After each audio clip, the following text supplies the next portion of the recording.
54મી વાર્તા છોડ્યું એટલે છોડ્યું જ. છોડ્યું એટલે પછી છોડ્યું જ. 54મી વાર્તા ગાંધીજી વિશે કહે છે. જો એ જીવન ઘડતરના પ્રેરક પ્રસંગો. એના લેખક છે હરીશચંદ્ર. ગણપતિ દાદાને કહેશું આપણે વાંચવામાં હાજર રહે. અમારી ભૂલચૂક થાય તો માફ કરજો. ત્રિકાળ સર્જ્યા બાળકોને સવારે ઉઠતા, બપોરે જમતા, સાંજે સૂતા. 3 ટાઈમ ખાસ ને ખાસ બાળકોને બોલાવજો. બની શકે તો બાળકોને બાળ સંસ્કાર કેન્દ્રમાં મોકલજો. આપણે વડીલો દાદાની કેસેટમાં, દાદાના સ્વાધ્યાયમાં જાશું બધા. અને જો આપણે દાદાની કેસેટમાં અને સ્વાધ્યાયમાં જાય ને તો એ કહેતા તો બેન રોજ ને રોજ કહે છે આપણે ભગવાનનું કરીએ ને તો ભગવાન આપણું કામ કરે. ભગવાનનું કામ આપણે કરીએ તો આપણું કામ ભગવાન કરે, આપણે ના કરવું પડે. અત્યારે એમ કહે છે અમારે તો વરતા નથી, પણતા નથી. તમે ઉપરવાળા ઉપર છોડી દો, ભગવાનનું કામ કરો. કર્મ કે જાઓ ફલ की चिंता मत करना इंसान, ये है गीता का ज्ञान, ये है गीता का ज्ञान. તો આપણે એવા છીએ 53મી વાર્તા ને 54મી વાર્તા. છોડ્યું એટલે પછી છોડ્યું જ. છોડ્યું એટલે પછી છોડ્યું જ. જો હવે એક ભાગમાં લેવાય જાય તો એક ભાગમાં જ લઈ લઈશું.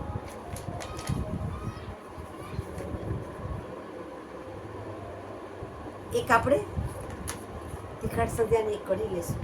કરાગ્રે સતે લક્ષ્મી, કરો મૂલ્યે સરસ્વતી, કરો મધ્યે તુ ગોવિંદમ, પ્રભાતે કર દર્શનમ, સમુદ્ર વસને દેવી, પર્વતસ્તન મંડલે વિષ્ણુ પત્ની નમસ્તુભ્યમ, પાદ સ્પર્શ સમસ્વમે વસુદેવ વસુતમ દેવમ, કંસ ચારુણમર્દનમ, દેવકી પરમાનંદમ, કૃષ્ણમ વંદે જગતગુરુ, ગુરુ બ્રહ્મા ગુરુ વિષ્ણુ ગુરુદેવો મહેશ્વર, ગુરુ સાક્ષાત પરબ્રહ્મા તસ્મૈ શ્રી ગુરુદેવ નમઃ. ઓમ શાંતિ શાંતિ.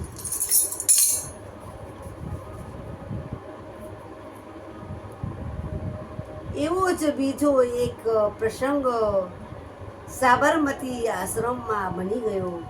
એવો બીજો એક પ્રસંગ સાબરમતી આશ્રમમાં બની ગયો. પાણી ઓરડીમાંથી એક વખત કપડાં ભરેલી 2 પેટીઓ ચોર ઉપાડી ગયા. કપડાં ભરેલી પેટીઓ ચોર ઉપાડી ગયા. બાપુને આ ખબર પડી. બાપ પાસે આટલા બધા કપડાં આવ્યા ક્યાંથી? બાપુને ખબર પડી કે અરે બા પાસે આટલા બધા કપડાં આવ્યા ક્યાંથી? બા તો રોજ વાપરતા નથી અને બાએ મોટા જ દીકરા હરિલાલભાઈની મા વિનાની 2 દીકરીઓ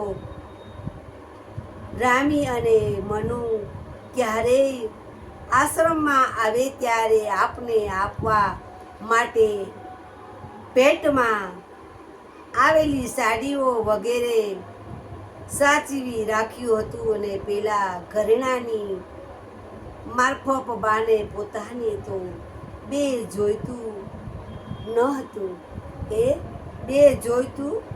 જોઈતું ન હતું. ગરીબ જીવનમાં વ્રત ધારીને આવી ભેટો આપવાનું નહીં. પૈસા વગેરે વાત બાપુએ પ્રાર્થના પછી સમજાવી. આ ચોર ગુરુઓ પાસેથી ગળેલી દીક્ષા પછી બાએ 2 લુગડા પણ સંઘર્યું નહોતું. પછી તો બાએ બધાને હરાવ્યા. બાપુને પણ આશ્રમવાસી મીરોબાને લખે છે. બાપુ કહેતા કે બા આપણે બધાને હરાવે છે એટલું જ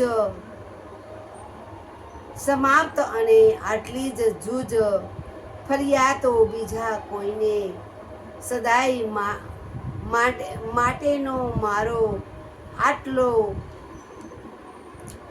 આગ્રહ છતાં મારી સામગ્રી આટલો આગ્રહ છતાં મારી સામગ્રી તેના ફરતા બમણી છે. પ્રવાસ વખતે બાનો બિસ્તરો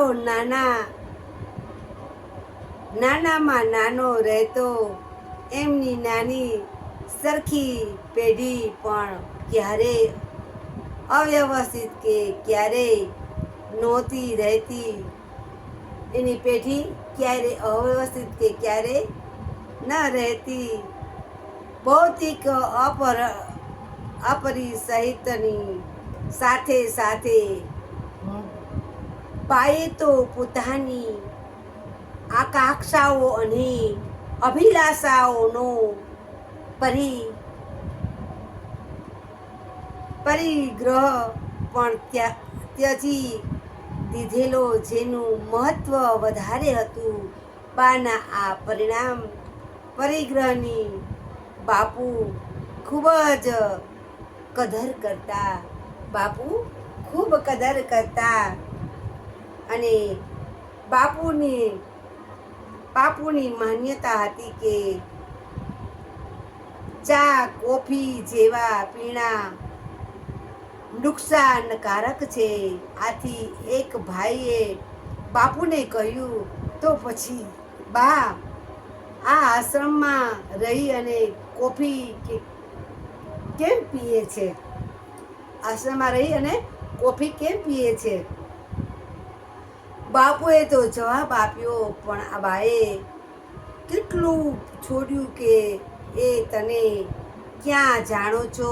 આ એની કોફી પણ પીવાની ટેવ છોડવાનું હું તેને કહું તો મારા જેવો જુલ્મી કોણ કહેવાય? હું એને કોફી પીવાનું કહું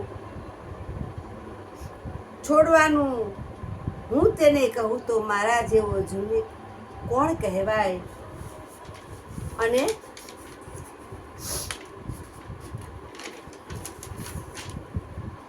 બાઈએ તો છેલ્લે પોતાની મેળે જ કોફી પણ છોડી દીધી હતી અને તુલસીનો ઉકાળો પણ પોતાના બાની ભવ્ય સદાઈ કોઈ પહોંચ શકે તેમ નહોતી. અરે એને ઉકાળો પીતા બાની પણ ભવ્ય સદાઈ કોઈ પહોંચ શકે તેમ નહોતું. અને બાને બાપુનો રસ્તો અલગ છે એ જ સમજાઈ ગયું. ત્યારે બાપુને કહ્યું, તમારે તો સાધુ સંન્યાસી થવું છે. તો પછી મારે મોજ શોખ માણીને શું કરવું? તમારે સાધુ સંન્યાસી થવું છે તો મારે મોજ શોખ માણીને શું કરવું હતું? તમારું મન જાણી લીધા પછી આપણે તો આપણું મન વાળી લીધું. એમાં બાના આખા જીવન સાફલ્યની ચાવી ચડી આવી છે. આખા જીવનની સાફલ્ય ચાવી ચડી આવી છે. એમ બાને ખબર પડી ગઈ કે બાપુને આવું જીવન જીવ્યું છે, બાપુ આવું જીવન જીવવા માંગે છે. તો એના પત્નીને બધી ખબર પડી ગઈ એમ. અને જો ગાંધીજી જેમ હતા એની પત્ની પણ એનું પાલન કરતી હતી. જેમ એ કરતા એમાં એ રહેતી. જેમ એ પોતે આમ કહે તો આમ કરતા, આમ કહે તો આમ કરતા, એનું બધું જ પાલન કરતો. એવી જ રીતના આપણે પણ આપણા પત્નીની હારે ખોટા ઝઘડા ના કરીએ. આપણે કહીએ તો આપણે લેટ ગો કરી દેવાનું. કદાચ 2 શબ્દ બોલે ત્યારે આપણે ચૂપ થઈ જવાનું. પછી ટાઈમ આવે ત્યારે એને કહેવાનું, આ તમે ખોટું નહોતું કર્યું, આવું તમારે નહોતું કહેવાતું. તમને એમ નથી લાગતું કે હું આ ખોટું કરું છું? જ્યારે એનો માઇન્ડ સારો હોય, એનો મગજ સારો હોય, જ્યારે થાયકા પાયકા હોય, ગુસ્સે હોય, ત્યારે એને આપણે ચૂપ થઈ જવાનું. એ બોલે તો આપણે ઊંઘે મોઢે સહન કરી લેવાનું. જ્યારે એનો સ્વભાવ સારો હોય ત્યારે એને 2 શબ્દ કહેવાના નહીં. આમને આમ નહોતું થવું જોઈતું, આમને આમ નહોતું થઈ જોઈએ.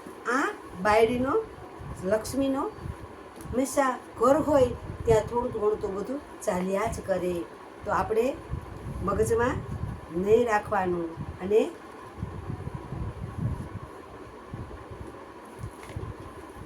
આપણે એવા છીએ, લાઈક ના કરતો કાંઈ, શેર ના